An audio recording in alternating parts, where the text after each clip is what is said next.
Chapitre 20. Conversation avec M. Ullmann.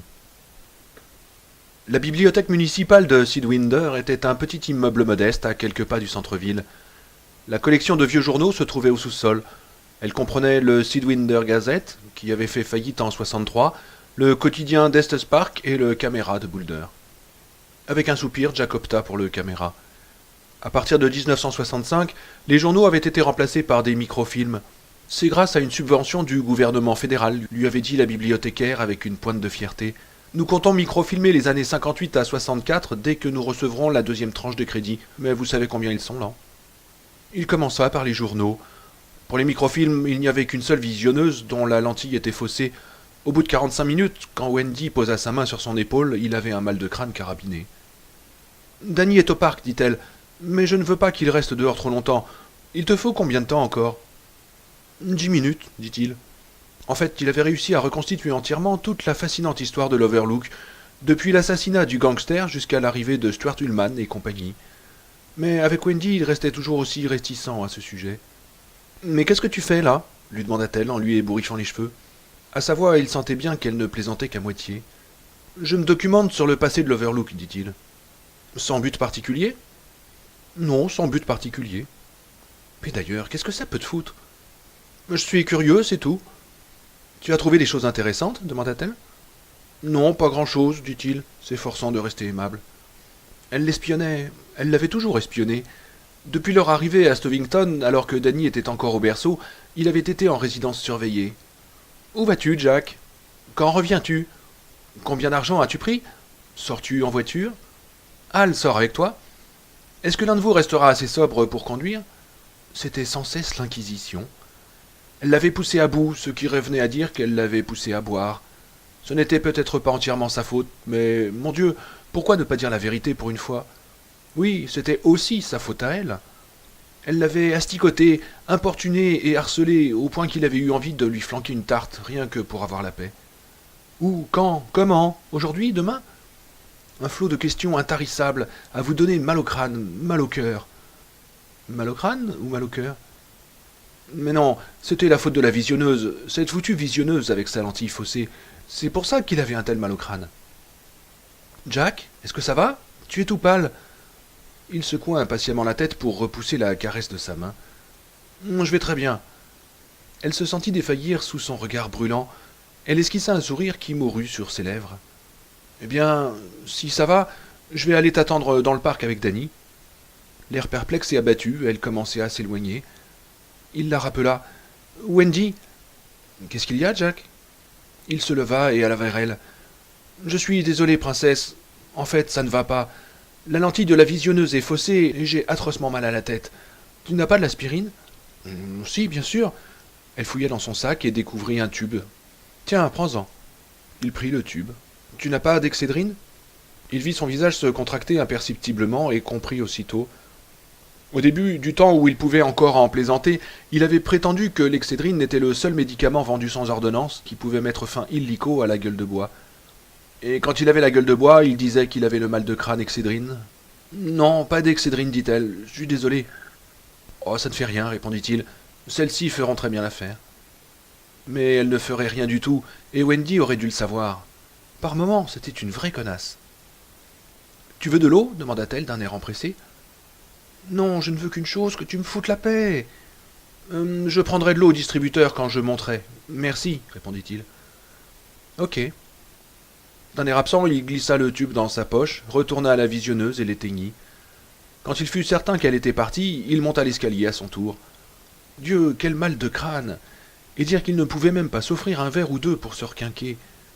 De plus en plus contrarié, il s'efforça de chasser cette pensée. Il se dirigea vers le bureau principal tout en tripotant une pochette d'allumettes avec un numéro de téléphone écrit dessus.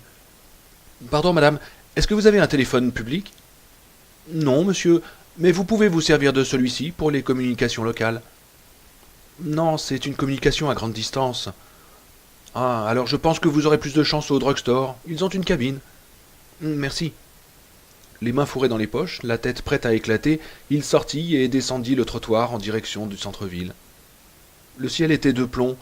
On était le 7 novembre et depuis le début du mois, le temps s'était fait menaçant. Dès le mois d'octobre, il y avait eu des bourrasques, mais la neige avait fondu. Les chutes plus récentes avaient tenu, laissant une fine couche givrée qui étincelait au soleil comme du cristal. Mais il n'y avait pas de soleil aujourd'hui, et au moment où il arrivait au drugstore, le ciel se remit à cracher de gros flocons. Faisant sonner la mitraille dans ses poches, il se dirigea vers le fond du drugstore où se trouvait la cabine téléphonique. En passant devant le rayon pharmacie, il remarqua les petites boîtes blanches familières avec leurs inscriptions en lettres vertes. Il en prit une, la porta à la caissière, paya, puis s'en revint vers la cabine téléphonique. Il ferma la porte, posa sa monnaie avec sa pochette d'allumettes sur la planchette et composa le 0. « Quel numéro désirez-vous, s'il vous plaît ?»« Fort Lauderdale, en Floride, mademoiselle, s'il vous plaît. » Il donna à la standardiste le numéro de Fort Lauderdale ainsi que celui de la cabine. Elle lui dit que ça ferait $1,90 pour les 3 premières minutes. Il introduisit alors 8 pièces dans la fente, sursautant à chacun des 8 tintements. Puis, perdu dans les limbes des cliquetis lointains et des gazouillis de la connexion téléphonique, il tira la bouteille verte de sa boîte et en ôta le capuchon, laissant tomber le tampon d'ouate sur le sol. Coinçant le récepteur entre son oreille et son épaule, il secoua la bouteille et en fit tomber 3 comprimés qu'il aligna sur le comptoir à côté de la monnaie restante. Puis il renfonça le capuchon sur la bouteille et remit celle-ci dans sa poche. À l'autre bout de la ligne, on décrocha le téléphone dès le premier coup de sonnerie. « Surf Sand Resort à votre service » dit la petite voix vive de la réceptionniste.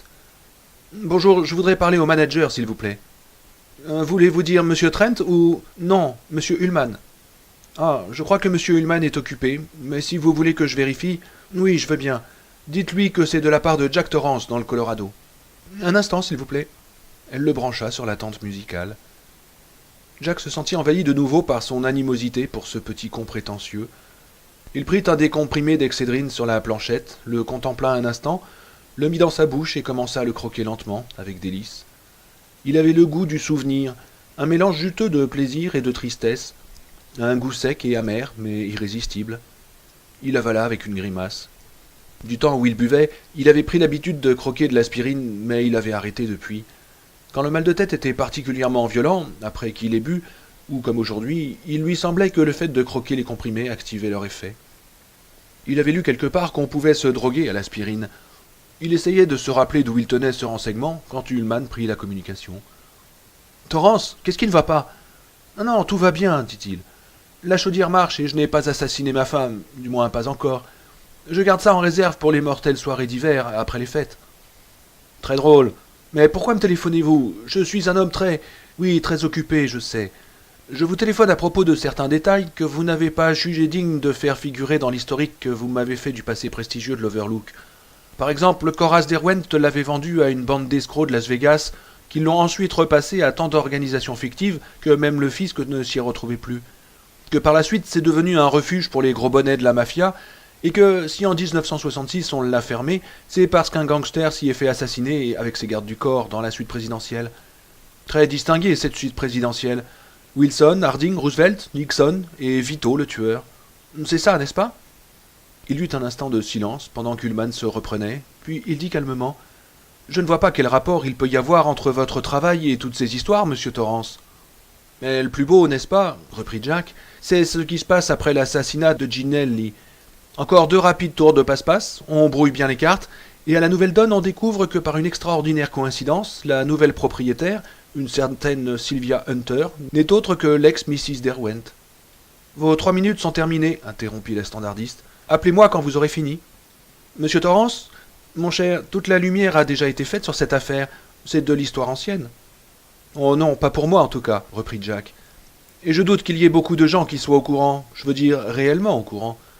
Ils se souviennent de l'assassinat de Ginelli, peut-être, mais je ne pense pas que l'on ait jamais rassemblé les morceaux du puzzle. Depuis 1945, l'Overlook a été l'objet d'une suite de combines et de machinations sans précédent. Et chaque fois, il semble que ce soit Derwent ou l'un de ses associés qui finissent par décrocher le cocotier. Que faisait Sylvia Hunter au juste là-haut, entre 67 et 68, monsieur Ullman? Elle dirigeait un bordel, n'est-ce pas? Torrance! Sa voix crépitait à travers les 2000 miles de câbles téléphoniques sans rien perdre de son indignation. Souriant, Jack glissa un autre excédrine dans sa bouche et la croqua. Quand un sénateur connu y est mort d'une attaque cardiaque, elle a dû vendre, évidemment, reprit Jack. Le bruit courait qu'on l'avait trouvé en bas de nylon noir, porte-jartel et escarpins à talons aiguilles, des escarpins vernis pour être exact. C'est un mensonge éhonté, s'écria Ullman. Ah oui? Demanda Jack. Il commençait à se sentir mieux. Le mal de tête se résorbait peu à peu. Il prit le dernier Excedrin et le croqua, savourant son goût amer et râpeux pendant qu'il pulvérisait le comprimé dans sa bouche. « Ce fut un incident tout à fait regrettable, dit Ullmann. Mais je ne vois pas où vous voulez en venir, Torrance. Si vous avez l'intention d'écrire un article pour nous traîner dans la boue, ou de nous faire un chantage aussi incroyablement stupide... »« Oh non, ce n'est pas du tout mon intention, dit Jack. J'ai téléphoné parce que je considère que vous n'avez pas joué franc jeu avec moi.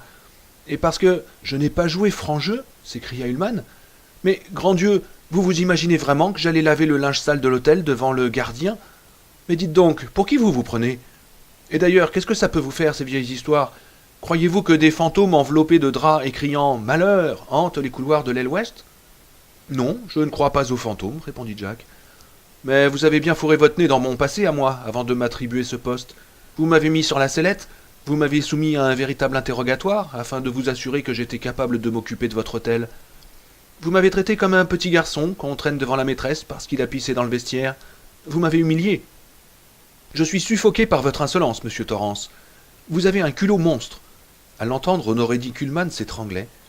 J'aimerais vous vider, et je le ferais peut-être. Oh, je pense qu'Al Shockley s'y opposerait, dit Jack, et vigoureusement.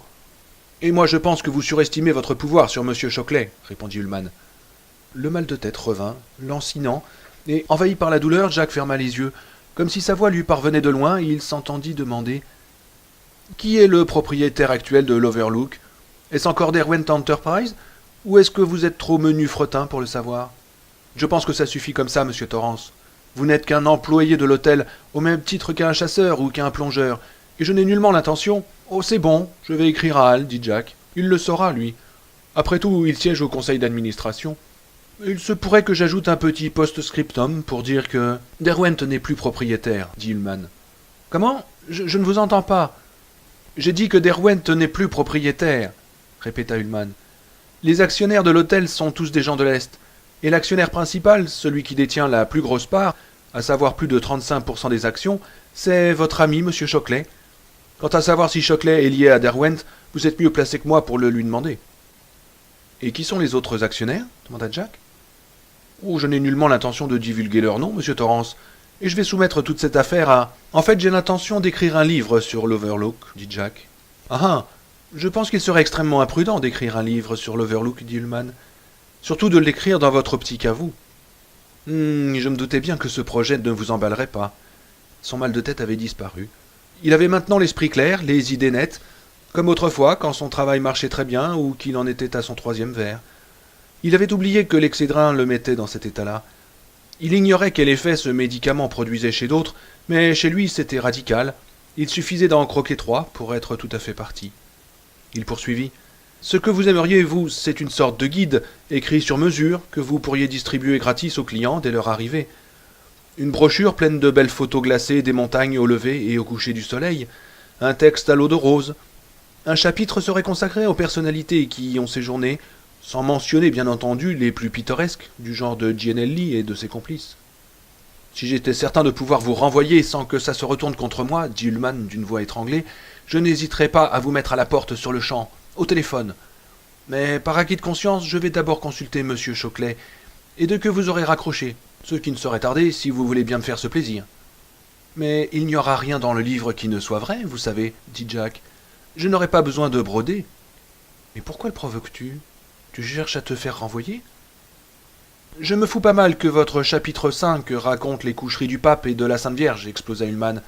Je ne veux plus de vous dans mon hôtel. Mais ce n'est pas votre hôtel, cria Jack, et il raccrocha violemment.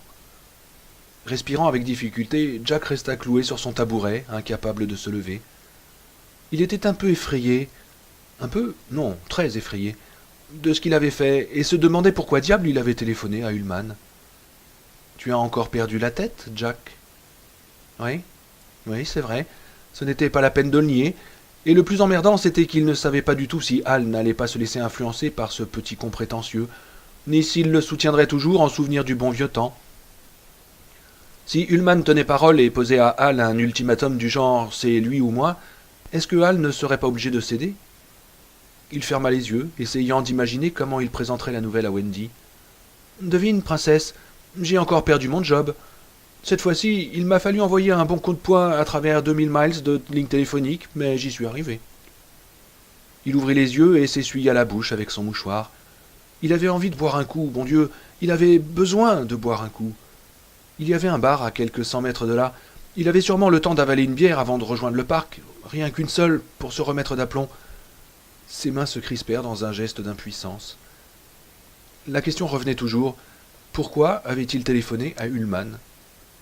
Du temps où il buvait, Wendy l'avait accusé une fois de souhaiter sa propre destruction. Mais, disait-elle, comme il n'avait pas assez de caractère pour y aller carrément, il se débrouillait pour que d'autres le fassent mourir, lui et sa famille, à petit feu. Était-ce possible? Avait-il peur que l'Overlook ne soit en effet la planche de salut qu'il lui fallait pour terminer sa pièce? Et pour se reprendre en main? Est-ce qu'il se mettait lui-même au rencard? Oh mon Dieu, faites que ce ne soit pas vrai, je vous en supplie. Mais alors, pourquoi avait-il téléphoné à Ullmann? Parce que ce petit con l'avait humilié?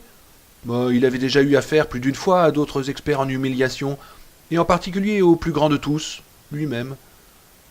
Lui avait-il téléphoné pour avoir le plaisir de le narguer, de mettre à nu son hypocrisie? Non, Jack ne pensait pas être si mesquin. Il essayait de bâtir une théorie selon laquelle c'était la découverte de l'album qui l'avait incité à téléphoner à Ullmann, mais plus il y pensait, plus cette explication lui paraissait invraisemblable. Les chances qu'Ullmann connût le nom de l'actuel propriétaire étaient minimes. Lors de leur entrevue, Ullmann avait parlé du sous-sol comme d'un autre monde, un monde sous-développé de surcroît. Si Jack n'avait eu d'autre but que de s'en renseigner, il aurait plutôt téléphoné à Watson, dont le numéro se trouvait lui aussi dans le petit calepin du bureau. Watson n'aurait peut-être pas pu répondre à toutes ces questions, mais il en savait certainement plus long qu'Ullmann. Et pourquoi diable lui parler du livre? Ça avait été le bouquet. Comment avait-il pu être bête à ce point? Non seulement il risquait d'être mis à la porte, mais il s'était fait interdire par ce coup magistral tout accès à de précieuses sources d'informations, car Ullmann ne manquerait pas de prévenir les gens contre lui. Il aurait pu mener son enquête sans bruit, peut-être même organiser dès maintenant quelques rendez-vous pour le printemps, et au moment de la parution du livre, alors qu'il serait déjà loin, rire dans sa barbe en voyant la rage folle d'Ullmann. Le Zorro de la littérature frappe encore. Au lieu de quoi, il avait donné ce coup de téléphone absurde, il s'était laissé emporter, avait provoqué Ullmann et réveillé en lui tous ses instincts fachos. Et pourquoi? Comment ne pas y voir une tentative désespérée pour se faire vider du seul poste qu'Hal avait pu lui trouver? C'était le genre de bêtise qu'il aurait pu inventer s'il avait été ivre. Mais il n'avait pas bu, pas une seule goutte. En quittant le drugstore, il croqua un autre Excedrin, savourant avec une grimace son goût amer. Dehors, sur le trottoir, il rencontra Wendy et Danny. « Salut, on venait te chercher, dit Wendy. Il commence à neiger. » Jack regarda le ciel en clignant des yeux. « Ah oui ?» La neige tombait de rue. La rue principale de Sidwinter en était toute saupoudrée et la ligne blanche du milieu n'était plus visible. Danny avait rejeté sa tête en arrière et tiré la langue pour attraper les flocons. « Tu penses que c'est pour de bon cette fois-ci » demanda Wendy. Jack haussa les épaules. « Je n'en sais rien. J'espérais que nous aurions encore 1 ou 2 semaines de répit. Nous les aurons peut-être quand même. Je suis désolé, Hal. Pitié, accorde-moi une dernière chance. » Combien de fois avait-il dû supplier qu'on lui accordât encore une chance? Pourtant, il n'était plus un gosse. Il se trouvait tout à coup si minable, si répugnant qu'il eut envie de hurler. « Comment va ton mal de tête » demanda-t-elle, le scrutant attentivement. Il lui passa le bras autour de la taille et la serra très fort. « Ça va mieux. Allons-y, les gars, rentrons pendant qu'il est encore temps. » En se glissant derrière le volant de la camionnette, Jack se dit que malgré la fascination que l'Overlook exerçait sur lui, il ne l'aimait pas beaucoup. Il n'était pas sûr que cet endroit leur fît du bien à chacun d'eux. C'était peut-être pour ça qu'il avait téléphoné à Ullmann. Pour qu'on le renvoie avant qu'il ne soit trop tard. Il fit une marche arrière, traversa la ville et prit la direction des montagnes. Chapitre 21. Insomnie. Il était 10 heures. Dans leur chambre régnait un sommeil simulé. Couché sur le côté, Jack écoutait la respiration lente et régulière de Wendy. L'aspirine en fondant avait insensibilisé sa langue, l'avait rendue râpeuse. À 6h moins le quart, 8h moins le quart dans l'Est, Hal Shockley avait téléphoné. Wendy se trouvait alors en bas, dans le hall avec Danny, lisant devant la cheminée. « C'est une communication avec préavis, dit l'opératrice, pour monsieur Jack Torrance. »« C'est moi-même. » Il prit le récepteur de sa main droite et plongea sa main gauche dans la poche arrière de son pantalon, en retira son mouchoir et s'en essuya ses lèvres gercées, puis il alluma une cigarette. La voix de Hal retentit très fort dans son oreille. « Jackie Boy, pour l'amour du ciel, Qu'est-ce que tu es en train de manigancer? Ah, salut Al. Il éteignit la cigarette et chercha à tâtons la bouteille d'excédrine. Qu'est-ce qui se passe, Jack? J'ai reçu un coup de téléphone délirant de Stuart Ullman cet après-midi. Et quand Stuart Ullman se fend d'une communication à longue distance, tu peux être sûr que ce n'est pas pour des prunes. Oh, Ullman n'a aucune raison de s'inquiéter, Al. Et toi non plus. Ben, peut-être, mais qu'est-ce que c'est exactement qui ne doit pas nous inquiéter? Ah, écoute, Estu, il s'agirait d'une affaire de chantage avec publication d'un article diffamatoire à la clé. Allons, parle, mon vieux. Non, je voulais l'asticoter un peu, dit Jack. Quand je suis venu ici pour l'entrevue, il n'a pas pu s'empêcher de me sortir tout mon linge sale. Le fait que je buvais, que j'avais perdu mon poste pour avoir tabassé un élève, et que je n'étais peut-être pas l'homme qu'il fallait, tout y est passé. Ce qui m'a énervé, c'est qu'il remuait toutes ces vieilles histoires par amour de ce maudit hôtel. Le magnifique et sacro-saint Overlook. L'Overlook gardien des traditions. Eh bien, j'ai trouvé au sous-sol un album qui présentait une version un peu moins reluisante de l'histoire de l'hôtel, et j'ai compris que dans la cathédrale d'Ullman, on célébrait en catimini des messes noires. J'espère que dans ton esprit ce n'est qu'une métaphore, Jack. La voix de Hal était une froideur glaciale. Ah, évidemment, mais j'ai découvert... Oh, je connais l'histoire de l'hôtel, le coupa Hal. Jack se passa la main dans les cheveux. Ben alors je lui ai téléphoné pour lui envoyer tout ça à la figure. J'avoue que je n'étais pas très malin. Et si c'était à refaire, je ne le referais pas. Voilà toute l'histoire. Si tu prétends que tu as l'intention de laver un peu de linge sale en public, demanda Hal. Oh, Stu est un trou du cul, aboya Jack au téléphone. Je lui ai seulement dit que je songeais à écrire un livre sur l'Overlook. Et c'est vrai. Je pense que cet hôtel est un prisme où se reflète toute l'Amérique de l'après-guerre. Je sais que, dit comme ça paraît un peu ridicule, mais, Hal, c'est toute une époque que je voudrais faire revivre à travers l'histoire de cet hôtel. Ça pourrait faire un livre sensationnel, mais c'est pour bien plus tard de toute façon. J'ai déjà assez de pain sur la planche. Jack, ça ne me suffit pas. Il resta bouche bée devant le récepteur, incapable de croire à ce qu'il était pourtant sûr d'avoir entendu. Quoi, Hal? Qu'est-ce que tu dis? J'ai dit ce que j'ai dit. Qu'est-ce que ça veut dire? C'est pour bien plus tard. Pour toi, ça veut vouloir dire dans 2 ans, peut-être 5? Pour moi, il faudrait que ce soit seulement dans 30 ou 40 ans, parce que j'ai l'intention de prolonger longtemps mon association avec l'Overlook. L'idée que sous prétexte d'écrire une grande œuvre littéraire, tu pourrais traîner mon hôtel dans la boue, ça me rend malade. Jack resta muet de stupéfaction. J'ai voulu t'aider, Jackie Boy, reprit Hal. Nous avons fait les 400 coups ensemble, et je pensais que c'était mon devoir de te tirer de ce mauvais pas. Tu te souviens de nos virées? Oui, je m'en souviens, marmonna Jack, mais le ressentiment s'était mis à brûler dans son cœur. D'abord ça avait été Ullman, puis Wendy, et maintenant Hal. Décidément, ils semblaient tous s'être donné le mot pour lui tomber dessus le même jour. Les lèvres serrées, il tendit la main vers le paquet de cigarettes, mais les fit tomber par terre. Était-ce possible qu'il eût jamais aimé ce salaud qui lui parlait du fond de sa bibliothèque à boiserie d'acajou? Était-ce possible? Avant que tu n'aies rossé le gosse Hatfield, disait Hal, j'ai réussi à convaincre les membres du conseil non seulement de te garder, mais même de t'attribuer un poste permanent. Mais tu as gâché tes chances. Puis je t'ai trouvé cette place dans un hôtel bien tranquille où tu pouvais te remettre d'aplomb, achever ta pièce de théâtre, et attendre qu'Harry Effinger et moi nous arrivions à convaincre le conseil de te reprendre malgré tout. Et voilà que tu te mets à mordre la main qui te nourrit et à mijoter des projets encore plus insensés. C'est comme ça que tu remercies tes amis, Jack? Non, chuchota-t-il. Il n'osa pas en dire davantage. Des paroles enflammées se bousculaient dans sa tête, brûlant de se faire entendre. Il essaya désespérément de penser à Danny et à Wendy qui comptaient sur lui. Danny et Wendy, assis paisiblement en bas devant le feu, penchés sur le premier livre de lecture, persuadés que tout allait pour le mieux. S'il perdait son poste, que se passerait-il? Partirait-il en Californie, dans leur vieille Volkswagen déglinguée, avec sa pompe démolie, comme une famille de va-nu-pieds pendant la dépression? Il se dit qu'avant d'en arriver là, il se mettrait plutôt à genoux pour supplier Hal de le garder. Mais les paroles incendiaires lui brûlaient toujours les lèvres, et il avait peur de ne pas pouvoir les contenir. « Quoi » dit Hal d'une voix pointue. « Non » répéta Jack. « Ce n'est pas comme ça que je traite mes amis, et tu le sais. »« Bah, comment est-ce que je le saurais ? Dans le pire des cas, tu as l'intention de salir mon hôtel en déterrant des cadavres nettement enterrés il y a des années. Dans le meilleur, tu téléphones à mon manager qui était extrêmement compétent, mais très soupolé, et tu t'amuses à le provoquer, afin d'exercer quelque vengeance puérile. Ce n'est pas si puéril que ça, Hal. C'est plus facile pour toi. Tu n'es pas obligé d'accepter la charité d'un riche ami. Tu n'as pas besoin qu'on plaide ta cause devant le tribunal. Tu hais le tribunal. Le fait que tu as été toi-même à 2 doigts de devenir un ivrogne passe pratiquement inaperçu, n'est-ce pas? Je suppose que oui, dit Hal. Sa voix avait baissé d'un cran. Toute cette affaire commençait à l'ennuyer profondément. Mais Jack, ce n'est pas ma faute. Que veux-tu que j'y fasse? Rien, je le sais, répondit Jack d'une voix atone. Est-ce que je suis renvoyé? Autant me le dire tout de suite. Non, mais à 2 conditions. D'accord. Ne vaudrait-il pas mieux écouter les conditions d'abord et donner ton assentiment ensuite? Non, quelle que soit ta proposition, je l'accepte. Je dois tenir compte de Wendy et d'Annie. Alors si tu veux mes couilles, je te les enverrai par avion. Crois-tu vraiment pouvoir t'offrir le luxe de t'apitoyer sur toi-même, Jack? Fermant les yeux, il avait glissé une excédrine entre ses lèvres desséchées. Au point où j'en suis, je crois que c'est le seul luxe que je puisse encore me payer. Alors vas-y, pose-moi tes conditions. Hal se tut un instant, puis reprit.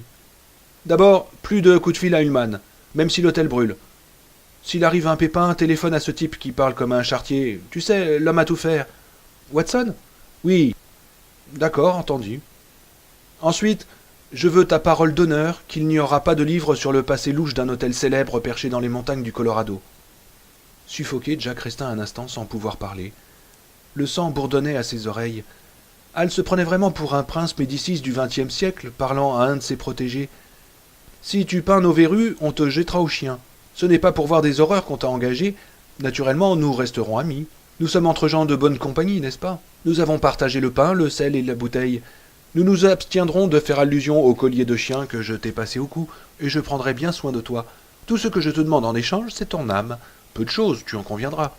Nous pouvons même feindre d'ignorer que tu me l'as donné, comme nous feignons d'ignorer le collier de chien. Souviens-toi, mon ami, les rues de Rome sont pleines de mendiants qui auraient pu devenir des Michel-Ange. Jack, est-ce que tu m'entends? Il émit un bruit étouffé qui se voulait un oui. La voix de Hal était ferme et confiante. Je n'ai pas l'impression de demander un grand sacrifice, Jack. Il y aura d'autres livres, mais tu ne peux vraiment pas t'attendre à mon soutien alors que tu... Non, mais bon, c'est d'accord.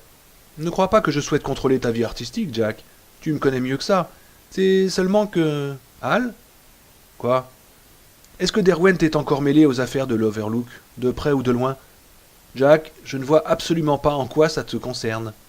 Non, répondit Jack d'une voix distante. Tu as sans doute raison. Écoute, Hal, je crois que Wendy m'appelle. On remet ça une autre fois. Entendu, Jackie Boy. Nous reparlerons de ça et du reste. Comment vas-tu? Tu t'abstiens toujours de boire? Je me suis livré pieds et poings liés. Qu'est-ce que tu veux de plus? Oui, pas une goutte. Moi non plus. J'arrive même à trouver un certain charme à l'abstinence. Oh, je dois te quitter, Hal. Wendy... Ah ok, bien sûr. D'accord. Dès qu'il raccrocha, il fut saisi par des crampes abdominales si violentes qu'elles le cassèrent en deux devant le téléphone, comme un pénitent devant la croix. Il se tenait le ventre à 2 mains, sa tête cognait à grands coups. La guêpe s'approche, pique et s'envole. Ça allait déjà un peu mieux quand Wendy monta l'escalier pour lui demander qui avait téléphoné. C'était Hal, dit-il. Il a téléphoné pour demander si tout allait bien. Jack, tu as une mine effroyable. Es-tu malade? Non, mais mon mal de tête est revenu. Je vais me coucher de bonne heure. Ce n'est pas la peine que j'essaie d'écrire. Est-ce que tu veux que je te fasse chauffer un peu de lait? Demanda Wendy. Il esquissa un sourire. Ouais, je peux bien. Et maintenant, il était couché près d'elle, qui dormait, sa cuisse chaude contre la sienne. Quand il se rappelait sa conversation avec Hal et la façon dont il s'était aplati, il se sentait tour à tour fiévreux et grelottant. Un jour, il aurait sa revanche. Un jour, il écrirait ce livre, non pas l'œuvre indulgente, nourrie de réflexions quasiment philosophiques, à laquelle il avait d'abord songé, mais une œuvre dure comme une pierre, un réquisitoire d'une exactitude rigoureuse, accompagné d'une collection de photos qui exposerait toute l'histoire de l'Overlook, avec ses sales combines financières et ses tours de passe-passe louches. Il l'étalerait en long et en large comme on dissèque une écrevisse, et si Hal Shockley avait parti lié avec Derwent, alors tant pis pour lui. Les nerfs tendus à rompre, il gardait dans le noir, ses yeux grands ouverts, sachant que bien des heures passeraient encore avant qu'il ne trouvât le sommeil. Couchée sur le dos, les yeux fermés, Wendy Torrance écoutait la respiration de son mari, l'inspiration profonde, le bref arrêt, les exhalaisons légèrement rauques. Il dormait, rêvait peut-être. Vers quel Eldorado s'envolait-il dans ses rêves, se demandait-elle. Son jardin de délices était-ce un parc d'attractions, Une sorte de grand Barrington paradisiaque, où tous les tours étaient gratuits, où il pouvait manger autant de hot-dogs qu'il voulait, sans qu'une épouse mère l'arrête ou le force à rentrer avant la nuit. Non, il préférait sans doute la fréquentation de quelques bars tapis dans l'ombre, dont les clients n'arrêtaient pas de pousser la porte à double battant, et où on n'en finissait pas de boire. Autour d'un billard électrique, les vieux habitués se pressaient, un verre à la main, Al-Chocolat en tête, cravate desserrée et col de chemise défait, mais Dany et elle n'étaient pas de la fête. Wendy était de nouveau inquiète pour Jack. Elle avait pourtant cru laisser une fois pour toutes ses vieilles angoisses derrière elle dans le Vermont, comme si on arrêtait les inquiétudes à la frontière des États. Mais elle ne pouvait pas s'empêcher de penser que l'Overlook exerçait une influence néfaste sur Jack et Dany. Ce qui l'inquiétait le plus, sans qu'elle eût pu jusqu'à présent se l'avouer clairement, c'était que tous les symptômes de l'alcoolisme de Jack étaient revenus, l'un après l'autre, tous sauf l'alcool lui-même. La manie de s'essuyer les lèvres avec sa main ou son mouchoir, comme si elles étaient trop humides, les longs silences de la machine à écrire, les boules de papier froissées dans la corbeille à papier. Après le coup de téléphone de Hal, elle avait remarqué sur la tablette du téléphone une bouteille d'exédrine, mais pas de verre d'eau. Il s'était donc remis à croquer des comprimés, et il s'irritait de petites choses. Quand le silence commençait à l'énerver, il se mettait à claquer nerveusement des doigts. Son langage était devenu plus grossier. Même son apparente bonne humeur l'inquiétait. Elle aurait été soulagée de le voir exploser, comme le tour de manette qu'il donnait matin et soir à la chaudière. Ça aurait fait tomber la pression. Elle aurait presque été soulagée de l'entendre jurer, claquer une porte, de le voir envoyer promener d'un coup de pied une chaise. Mais il semblait s'interdire toute manifestation de colère. Pourtant, elle avait bien l'impression qu'en dépit des apparences, il était de plus en plus exaspéré contre Dany et elle. La chaudière avait un manomètre, vieux, craquelé et encrassé, mais qui fonctionnait quand même. Jack, lui, n'en avait pas. Il n'avait jamais très bien su lire en lui, et Dany, qui savait le faire, se refusait à parler. Puis il y avait eu le coup de téléphone de Hal. Dès le début de la communication, Dany avait cessé de s'intéresser à l'histoire qu'ils étaient en train de lire. La laissant seul au coin du feu, il était allé jouer au grand bureau où Jack lui avait construit une route pour ses camions et ses voitures miniatures. Tout en faisant semblant de lire, elle l'avait observé par-dessus son livre. Dany trahissait son anxiété par les mêmes tics que ses parents. Il essuyait ses lèvres comme son père, se passant nerveusement les deux mains dans les cheveux, comme elle le faisait elle-même autrefois quand elle attendait que Jack rentre de sa tournée des bars. Elle ne pouvait pas croire que Hal ait téléphoné rien que pour avoir de leurs nouvelles. Si l'on voulait tailler une bavette, on téléphonait à Hal. Si Hal vous téléphonait, c'était pour parler affaires. Plus tard, quand elle était redescendue, elle avait trouvé Dany recroquevillé de nouveau devant le feu, en train de lire, avec la plus grande attention, les aventures de Joe et Rachel, dans le livre de lecture du cours élémentaire. « Dis donc, prof, il est l'heure d'aller se coucher, dit-elle. « Ok, d'accord. » Il marqua la page et se leva. « Tu vas te laver et te brosser les dents. »« Ok. N'oublie pas de te servir du fil dentaire. »« Non, j'oublierai pas. » Côte à côte, ils s'attardèrent devant le foyer à regarder rougeoyer les braises. Plus loin, le hall était froid et plein de courants d'air, mais là, devant le feu, il y avait un cercle magique de chaleur auquel ils n'arrivaient pas à s'arracher. C'était l'oncle Hal au téléphone, dit-elle en prenant un air naturel. Ah oui ? Il ne manifesta aucune surprise. Je me demande si l'oncle Hal était en colère contre papa, dit-elle sur un ton neutre. Oh, pour ça, oui, il était furax, dit Dany, sans cesser de regarder le feu. Il ne voulait pas que papa écrive le livre. Quel livre, Dany ? Le livre sur l'autel. Une question lui monta aux lèvres, la même que Jack et elle lui avaient déjà posée tant de fois. Comment sais-tu cela ? Mais elle ne la lui posa pas. Elle ne voulait pas l'énerver juste avant qu'il n'aille se coucher, ni lui donner le sentiment qu'elle considérait ce sixième sens dont il était doué comme une faculté naturelle qui allait de soi. Car il savait réellement, elle en était convaincue. Tout ce que le docteur Edmonds lui avait dit sur ses pouvoirs de déduction et sur la logique de l'inconscient n'était que des balivernes. Sa sœur, par exemple, comment Dany aurait-il pu savoir qu'elle était en train de penser à Eileen dans la salle d'attente ? J'ai rêvé que papa a eu un accident. Elle secoua la tête comme pour s'éclaircir les idées. Va te laver, prof. Oui, maman. Il avait grimpé l'escalier à toute allure et couru vers leur appartement. L'air renfrogné, elle s'en était allée à la cuisine pour faire chauffer le lait de Jack. Et maintenant, étendue sur son lit, sans pouvoir dormir, elle écoutait la respiration de son mari et le hurlement du vent au dehors. La neige avait commencé à tomber pendant qu'ils étaient à Sidwinter et s'était déjà arrêtée. Le gros de l'hiver les épargnait toujours. Wendy se laissa complètement aller à la contemplation de ce fils merveilleux et inquiétant, né le visage voilé par une coiffe, Cette fine membrane que les accoucheurs ne voient qu'une fois sur 1000, et qui, dans les contes de bonnes femmes, est le signe de la seconde vue. Elle se dit qu'il était grand temps de parler à Danny de l'Overlook, grand temps d'essayer de le faire parler. Demain, sans faute. Ils devaient descendre ensemble à la bibliothèque de Sidwinder pour demander l'autorisation d'emprunter, pour la durée de l'hiver, quelques livres de lecture du cours élémentaire. Elle en profiterait pour aborder ce sujet avec lui. Elle lui parlerait franchement. Cette pensée la rassénéra et elle s'abandonna enfin au sommeil. Couché dans son lit, les yeux ouverts, le bras gauche serrant son vieil ours fatigué, Pou avait perdu un de ses yeux en bouton et sa bourre s'échappait par une douzaine de coutures éclatées. Danny écoutait dormir ses parents dans leur chambre. Il avait le sentiment que, sans le vouloir, il montait la garde sur eux. C'était la nuit que le vent se mettait à hurler autour de l'aile ouest de l'hôtel. Il détestait tout particulièrement les nuits. Elles étaient pires que tout. Il se retourna dans son lit, cherchant anxieusement du regard la lueur réconfortante de la lampe de nuit. Ici, à l'Overlook, tout se gâtait. Il en était sûr à présent. Au début, ça n'avait été pas si mal, mais petit à petit, sans raison, son papa s'était remis à songer à boire. Quelquefois, il se fâchait contre maman. Il n'arrêtait pas de s'essuyer les lèvres de son mouchoir, et son regard était vague et distant. Maman se faisait du souci pour lui, et pour Danny aussi. Il n'avait pas eu besoin de se concentrer pour le savoir. Il l'avait compris rien qu'à la façon dont elle l'avait interrogé le jour où il avait cru voir l'extincteur se transformer en serpent. M. Halloran avait dit que toutes les mères avaient du flair.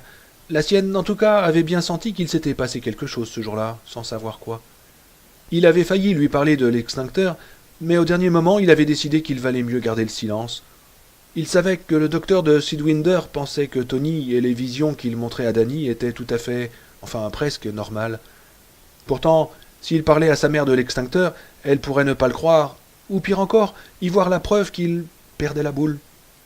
Il comprenait un peu ce que signifiait perdre la boule, moins bien peut-être que faire un enfant, que sa mère lui avait expliqué en détail l'an dernier, mais pas trop mal quand même. Un jour, à la maternelle, son ami Scott lui avait montré un garçon appelé Robin Stenger, qui se traînait lamentablement autour des balançoires avec une mine si longue qu'on aurait presque pu marcher dessus. Le père de Robin enseignait les maths au même collège que papa, et le papa de Scott y enseignait l'histoire. Scotty et lui étaient assis dans le vaisseau spatial quand Scotty lui avait montré Robin du pouce et dit « Tu connais ce gosse ?»« Oui, avait répondu Danny. Scott s'était penché en avant. « Son père a perdu la boule hier soir. On l'a emmené. »« Ah oui ? Parce qu'il a perdu une boule ?» Scotty avait fait une moue de mépris. « Ah, il est devenu fou, quoi. Il s'est mis à loucher, à tirer la langue, à faire de grands cercles autour de ses oreilles avec ses deux index, et on l'a emmené au cabanon. »« Sans blague, avait dit Danny. Et quand le laissera-t-on sortir ?»« Jamais plus, avait répliqué Scotty d'un air sombre.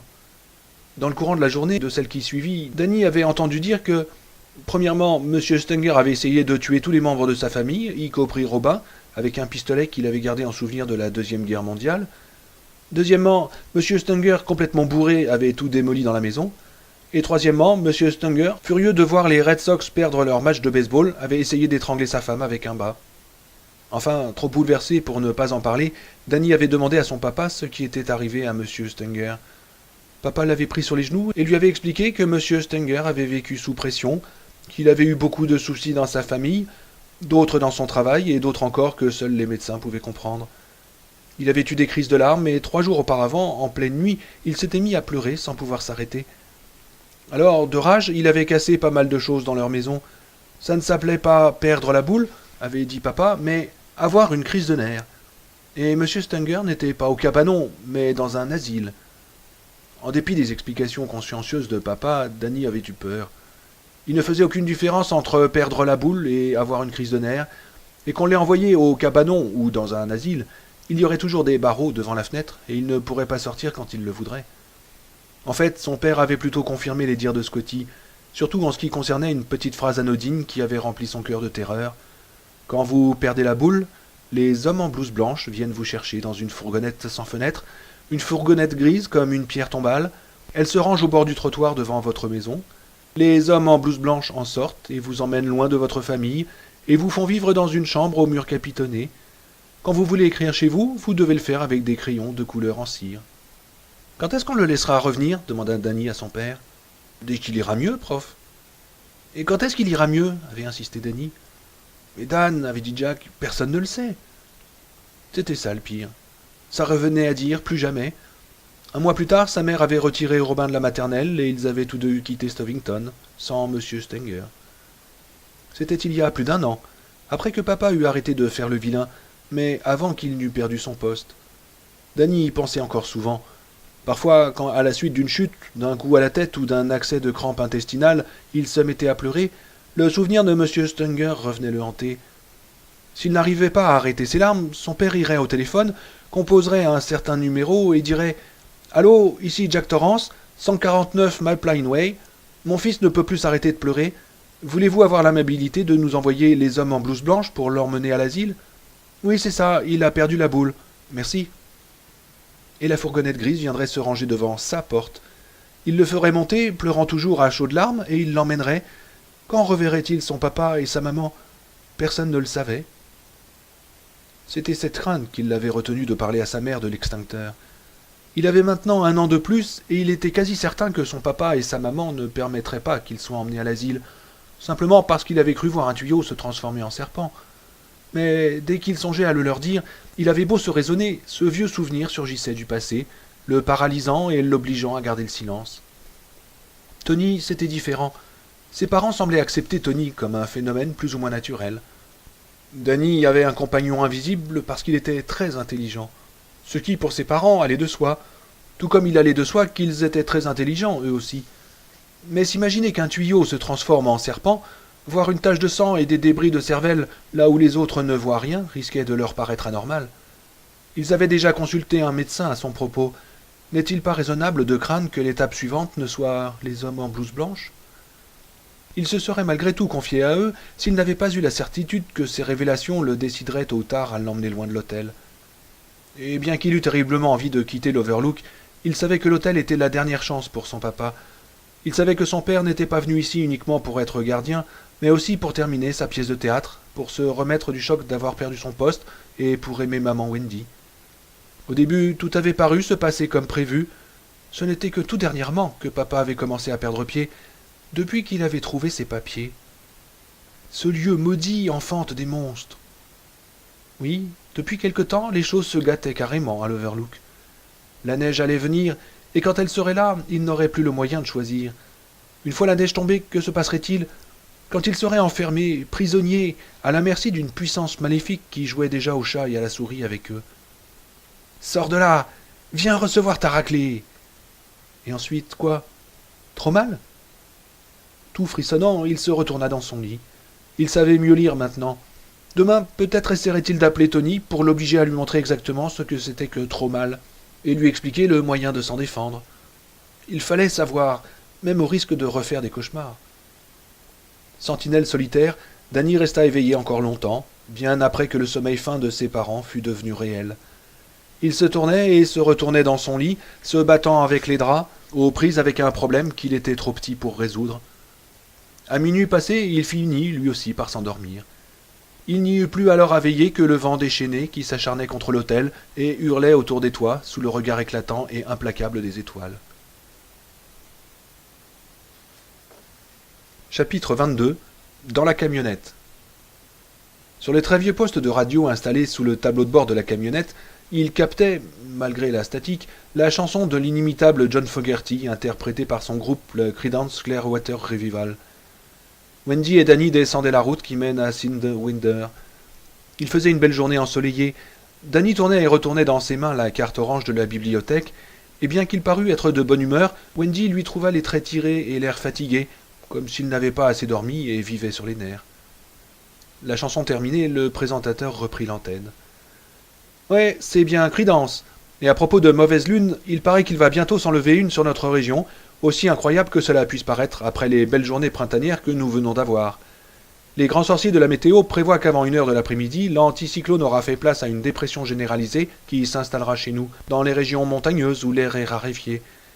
Les températures baisseront rapidement et les précipitations commenceront à la tombée de la nuit.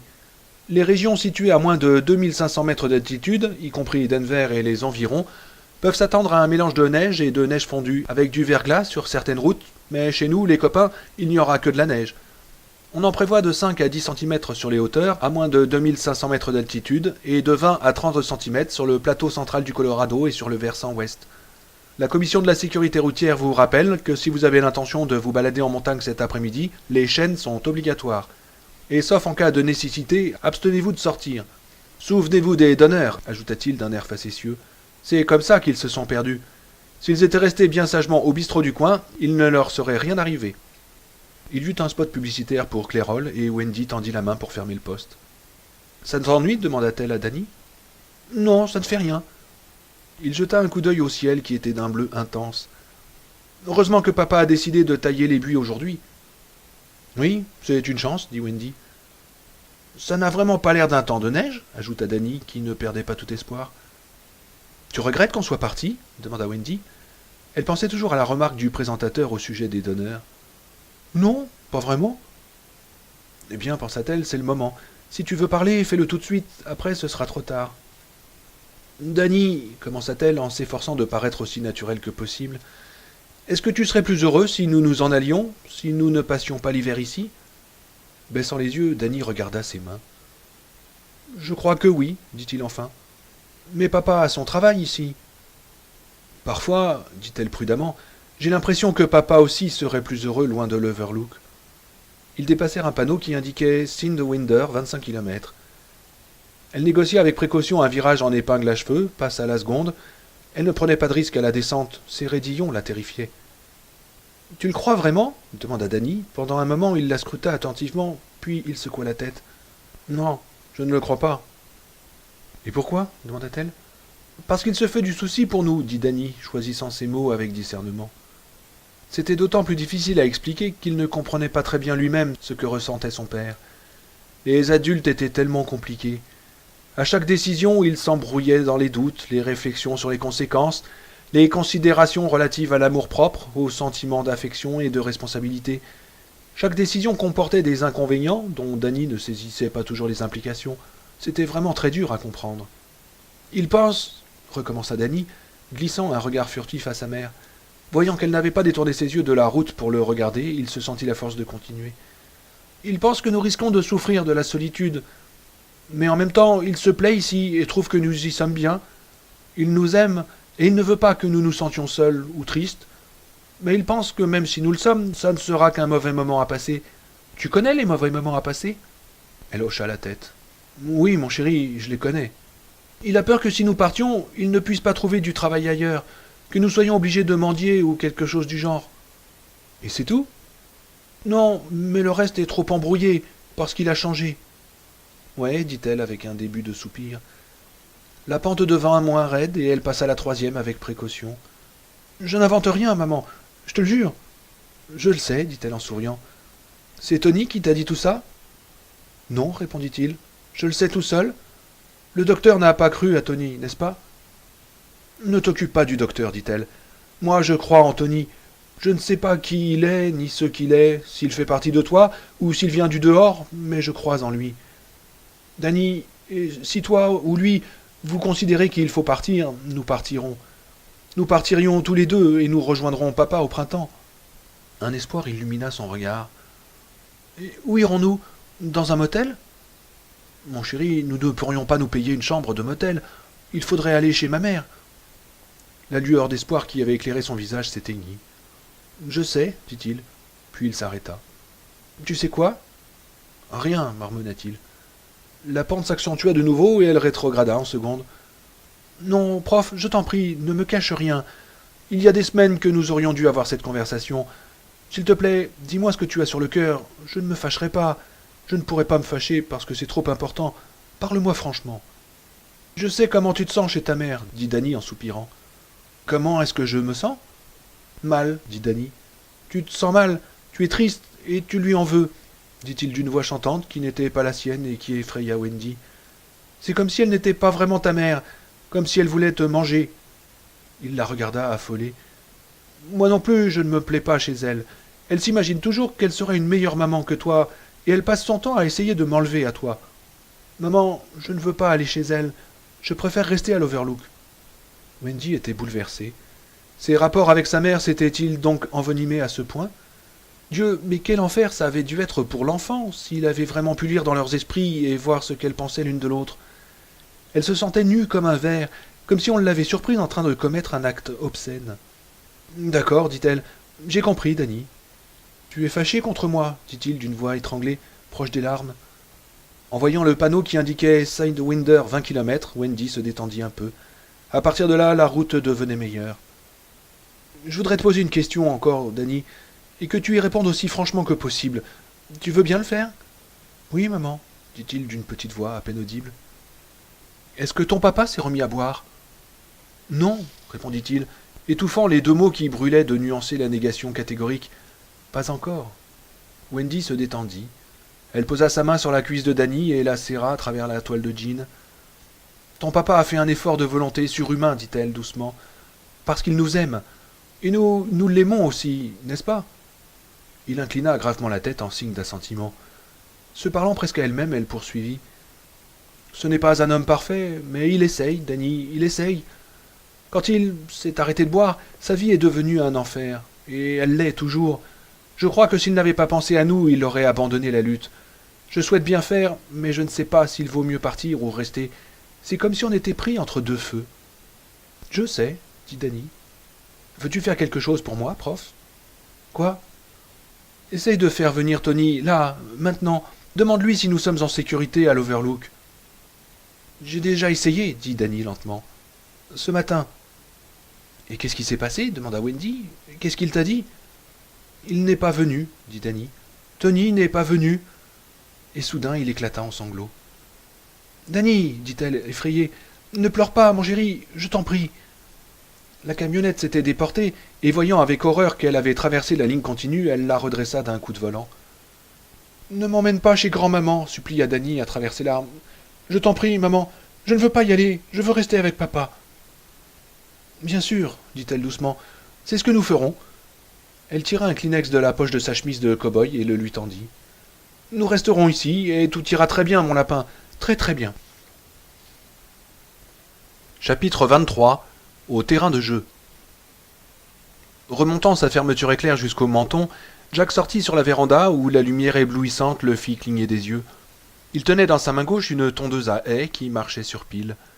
De sa main droite, il tira un mouchoir propre de la poche arrière de son pantalon, s'en essuya les lèvres et le remit à sa place. La radio avait annoncé de la neige. C'était difficile à croire, bien qu'il pût voir s'amonceler les nuages à l'horizon. Il fit passer la tondeuse dans l'autre main et s'engagea sur le chemin du parc au buis. Ce ne serait pas long, quelques retouches suffiraient. Les nuits froides avaient certainement dû ralentir leur croissance. Un duvet avait poussé aux oreilles du lapin, des ergots verts avaient jailli aux deux pattes avant du chien, mais les lions et le buffle étaient parfaitement nets. Une petite tonte ferait l'affaire et après la neige pourrait tomber. Il quitta l'allée de béton qui s'arrêtait net comme un plongeoir devant la piscine vidée et emprunta le chemin de gravier qui serpentait entre les buis taillés pour aboutir au terrain de jeu. Il se dirigea vers le lapin et poussa le bouton sur la poignée de la tondeuse qui se mit à ronronner doucement. « Salut, Jeannot Lapin, lança Jack. Comment allez-vous aujourd'hui? On vous égalise un peu le dessus et on vous nettoie les petites pousses autour des oreilles, d'accord? Dites, vous connaissez l'histoire du commis voyageur et de la vieille dame au caniche? » Ces plaisanteries lui paraissaient bêtes et forcées, et il se tut. Il tondit les oreilles du lapin, puis les balaya afin de faire tomber les brindilles coupées. La tondeuse avait le désagréable bourdonnement métallique de tous les appareils qui marchent sur pile. Le soleil éblouissant ne chauffait guère, et Jack commençait à croire cette menace de neige. Il menait son affaire rondement, sachant que le secret d'une jolie tonte, c'était d'aller de l'avant, sans hésiter et sans s'arrêter. Il nettoya d'abord le visage du lapin, puis passa la tondeuse le long de son ventre. Le lapin terminé, il arrêta la tondeuse et se dirigea vers le terrain de jeu. À mi-chemin, il se retourna brusquement pour juger de son œuvre. Oui, le lapin était bien net. Bon, maintenant, c'était le tour du chien. Il allait s'attaquer à celui-ci, quand sur un coup de tête, il changea d'avis et poussa jusqu'au terrain de jeu. C'est drôle, comme on connaît mal les gosses, pensa-t-il. Wendy et lui auraient juré que Danny raffolerait de ce terrain de jeu qui possédait tout ce dont un enfant pouvait rêver. Mais Danny n'y était allé qu'une demi-douzaine de fois, sans doute parce qu'il n'avait pas de camarade de jeu, se dit Jack. Le portail grinça légèrement quand il le poussa, et le gravier se mit à crisser sous ses pieds. Il se dirigea d'abord vers la petite maison, modèle réduit de l'Overlook lui-même. Elle lui arrivait à mi-cuisse, exactement comme Danny. Jack s'accroupit pour regarder par les fenêtres du 3e étage. « Le géant est venu vous manger dans vos lits, grogna-t-il d'une voix caverneuse. Vous pouvez dire adieu à vos 3 étoiles. » Mais ce n'était pas drôle non plus. La maison s'ouvrait quand on tirait sur la façade qui pivotait sur une charnière cachée. L'intérieur était décevant. Les murs étaient peints, mais il n'y avait aucun mobilier. Les quelques meubles qui avaient pu s'y trouver pendant l'été avaient été enlevés et rangés sans doute dans la remise. D'ailleurs, il ne devait y avoir que le strict minimum, car sinon, comment est-ce que les enfants pourraient y rentrer? Il referma la maison et entendit le déclic du verrou. Il se dirigea alors vers le toboggan, posa la tondeuse, et après avoir jeté un coup d'œil dans l'allée de l'hôtel pour s'assurer que Wendy et Danny n'étaient pas revenus, il grimpa au sommet du toboggan et s'assit. Bien que ce fût celui des grands, il s'avéra trop étroit pour ses fesses d'adulte. Jack se souvint que quand il avait l'âge de Danny, son père l'emmenait souvent au parc de Berlin. Après avoir tout essayé, le toboggan, les balançoires et les tourniquets, le vieux et lui allaient déjeuner d'un hot-dog, puis s'achetaient des cacahuètes au marchand à la charrette. Dès qu'ils s'asseyaient sur un banc pour les grignoter, ils étaient assaillis par des nuées de pigeons gris qui se rassemblaient autour de leurs pieds. « Ignoble charognard, disait son père, ne leur donne rien à manger, Jack. » Mais ils finissaient toujours par leur jeter des cacahuètes, et ils attrapaient des fous rires en voyant l'avidité avec laquelle les pigeons se jetaient sur elles. Autant que Jack pouvait s'en souvenir, son père n'avait jamais emmené ses frères au parc. Jack avait été son préféré, ce qui ne l'avait pas empêché de recevoir, lui aussi, sa part de taloche quand le vieux était saoul, ce qui était souvent le cas. Mais Jack l'avait aimé aussi longtemps qu'il l'avait pu, bien après que l'affection des autres enfants se fût changée en haine et en crainte. Il se lança en se poussant avec les mains et descendit jusqu'en bas, mais il ne fut pas très satisfait de sa glissade. Le toboggan, peu utilisé, n'était pas assez lisse pour que l'on pût glisser vite, et son cul était tout simplement trop large. Ses grands pieds d'adulte touchèrent le sol dans la petite dépression creusée par les milliers de pieds enfantins qui avaient atterri là avant lui, et s'essuyant le derrière, il se mit debout. Il regarda la tondeuse, mais au lieu de la ramasser, il alla vers les balançoires, qui, elles aussi, lui réservèrent une déception. Abandonnées depuis la fin de la saison, les chaînes s'étaient rouillées et grinçaient comme si on les mettait à la torture. Jack se promit de les graisser au printemps. « Tu devrais t'arrêter, se dit-il, tu n'es plus un gosse. As-tu vraiment besoin d'un terrain de jeu pour te le prouver ?» Ce fut alors qu'il entendit un bruit derrière lui. Il se retourna vivement et se demanda à la fois gêné et mécontent si quelqu'un ne l'avait pas observé pendant qu'il faisait l'imbécile sur la balançoire. Il jeta un coup d'œil au toboggan, à la planche à bascule, au balançoire que seul le vent poussait. Plus loin, il vit la barrière avec son portail qui séparait le terrain de jeu de la pelouse et de la buissaie, où il pouvait distinguer les lions montant la garde le long de l'allée, le lapin, le dos arqué comme pour brouter l'herbe, le buffle s'apprêtant à charger et le chien accroupi comme pour bondir. Au-delà, il aperçut le terrain de golf, et plus haut encore l'hôtel lui-même, avec le long de l'aile ouest le cours de roc dont il devina la petite bordure surélevée. Tout était exactement comme avant. Alors pourquoi avait-il soudain des fourmillements au visage et aux mains? Pourquoi ses cheveux s'étaient-ils dressés sur sa nuque, comme si sa peau avait subitement rétréci? En revenant vers la tondeuse qu'il avait laissée au pied du grand toboggan, le bruit de ses pas sur le gravier lui parut anormalement fort. Les fourmillements avaient gagné ses testicules et ses fesses lui semblaient dures et lourdes comme de la pierre. Nom de Dieu, mais qu'est-ce qui m'arrive? Il s'arrêta à côté de la tondeuse, mais ne se baissa pas pour la ramasser. Oui, quelque chose avait changé. C'était les buis. Et c'était tellement simple, tellement gros qu'il n'arrivait pas à mettre le doigt dessus. Allons, se dit-il, s'énervant contre lui-même, tu viens de tailler ce maudit lapin, et pourquoi diable? C'est bien ça. Il en eut le souffle coupé. À présent, le lapin broutait l'herbe à quatre pattes, alors que 10 minutes auparavant, il faisait le beau sur ses pattes arrière. Il en était sûr, puisqu'il lui avait taillé le ventre. Il tourna son regard vers le chien. Quand il était arrivé, le chien aussi se dressait sur son arrière-train, comme s'il mendiait un sucre. Maintenant, il était allongé, et il levait la tête en montrant les dents et en grognant en silence. Et les lions? Ah non, mon vieux, c'est pas possible. Les lions s'étaient avancés vers l'allée. Ceux de droite s'étaient en outre légèrement rapprochés l'un de l'autre, et la queue de celui de gauche mordait presque maintenant sur l'allée. Pourtant, il lui semblait bien que tout à l'heure, quand il l'avait dépassé en allant au terrain de jeu, ce lion-là se trouvait à sa droite, et qu'il avait alors la queue enroulée autour de sa croupe. À présent, les lions ne gardaient plus l'allée, ils la bloquaient.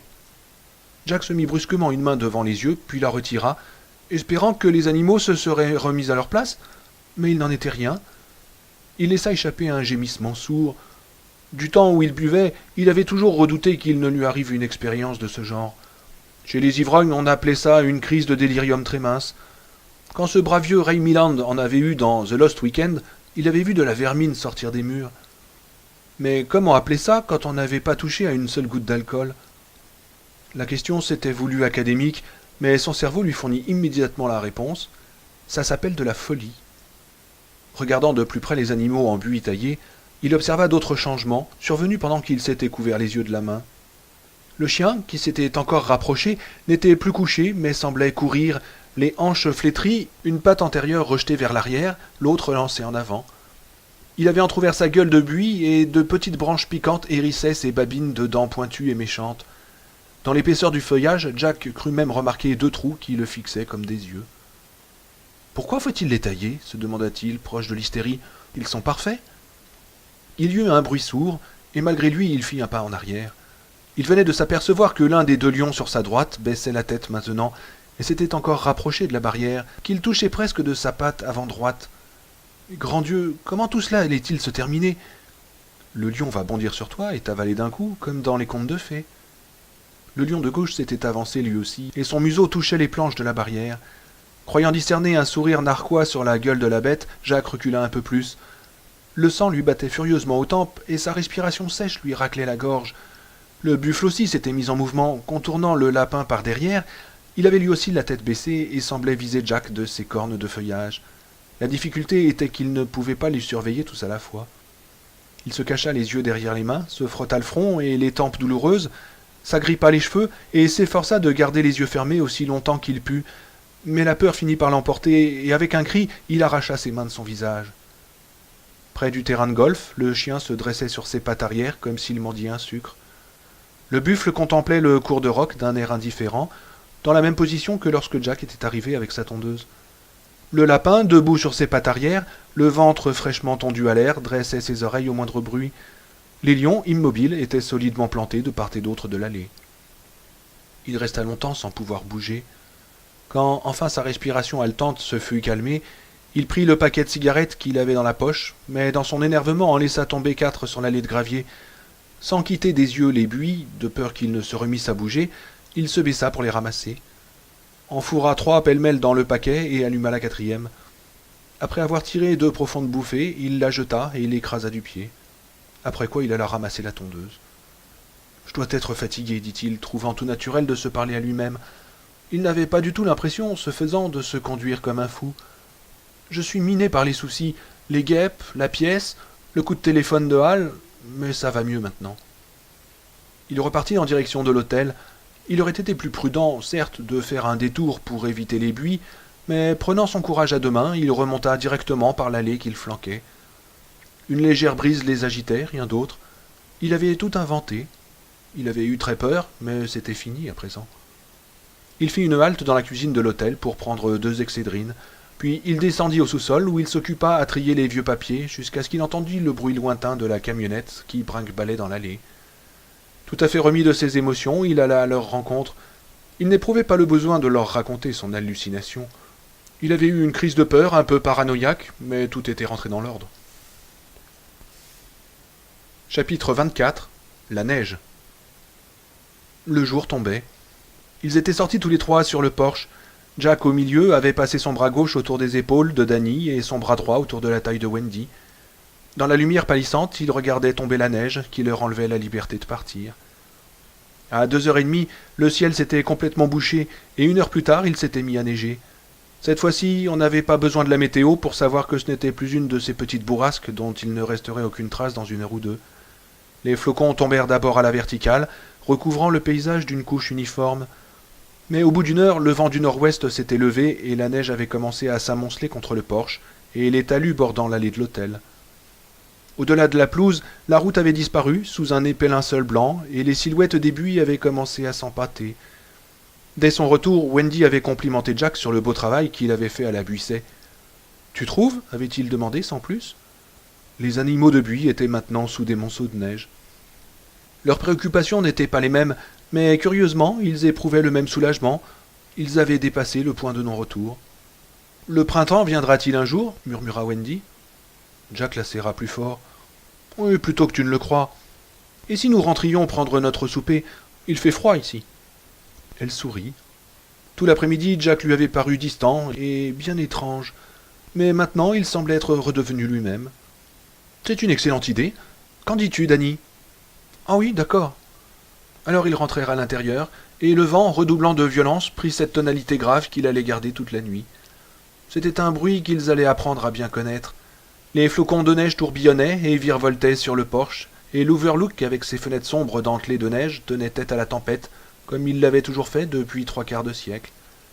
Il paraissait indifférent à son isolement, peut-être même éprouvait-il une certaine satisfaction à se voir coupé du monde. Emprisonnés dans sa coquille, comme des microbes pris dans les entrailles d'un monstre, ces 3 hôtes vaquaient, comme tous les soirs, à leurs occupations habituelles. Chapitre 25. Dans la chambre 217. Une semaine et demie plus tard, l'Overlook et sa pelouse étaient ensevelis sous 50 centimètres de neige fine et craquante. Les animaux de buis y étaient enfoncés jusqu'aux hanches. Le lapin, dressé sur ses pattes arrière gelées, semblait émerger d'un lac d'albâtre. Certaines congères atteignaient jusqu'à 1,5 m de hauteur. Le vent les remodelait sans cesse, en dunes sinueuses aux formes changeantes. Par 2 fois, Jack avait dû chausser ses raquettes pour aller chercher dans la remise la pelle avec laquelle il enlevait la neige du porche. Puis, lassé, il s'était contenté de déblayer devant la porte un chemin qui offrait également à Danny une petite piste pour son traîneau. C'était le long de l'aile ouest que s'étaient formées les congères les plus impressionnantes, dont certaines s'élevaient jusqu'à 7 mètres de haut. Elles étaient séparées par des plages où le souffle du vent avait dénudé complètement la pelouse.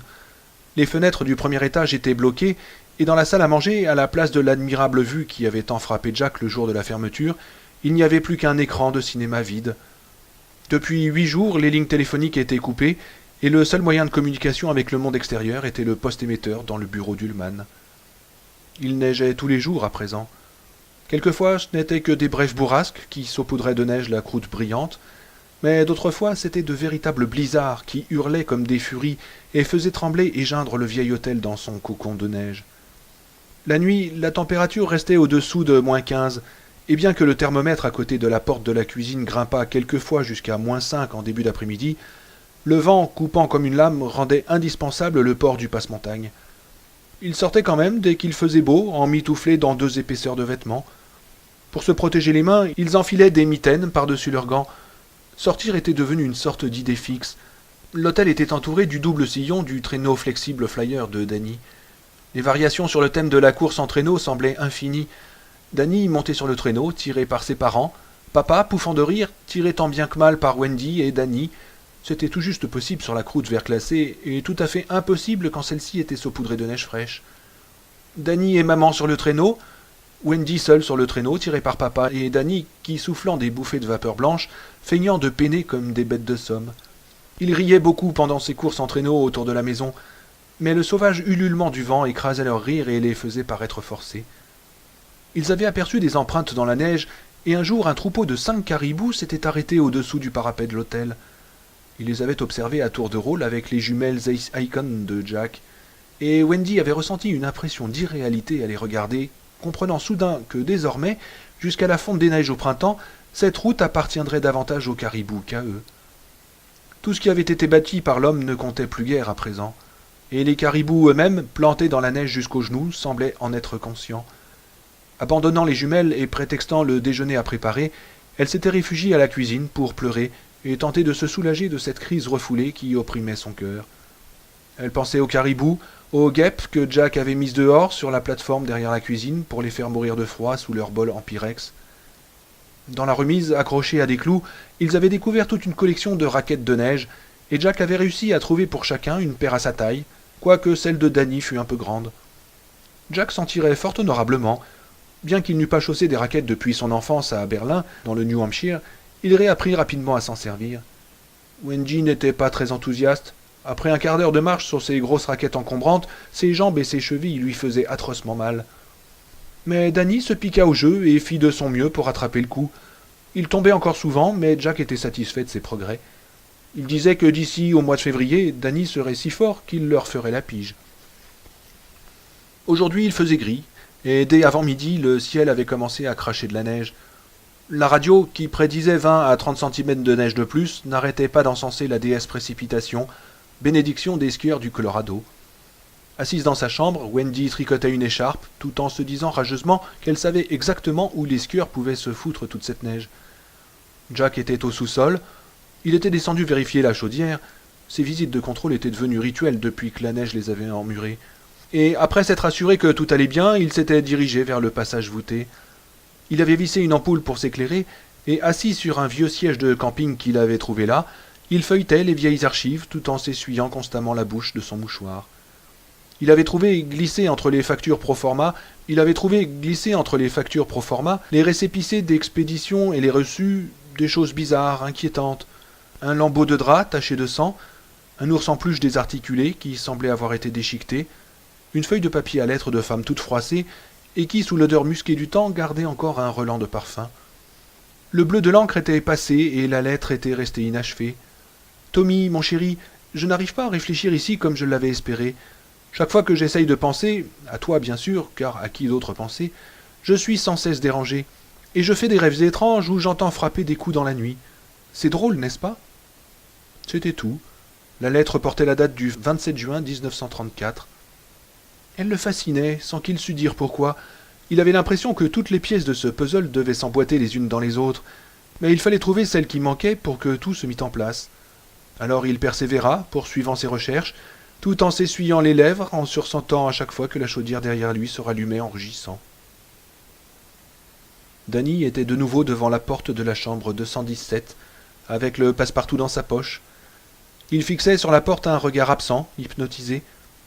Sous sa chemise de flanelle, ses muscles se contractaient involontairement, et il chantonnait doucement un air monocorde.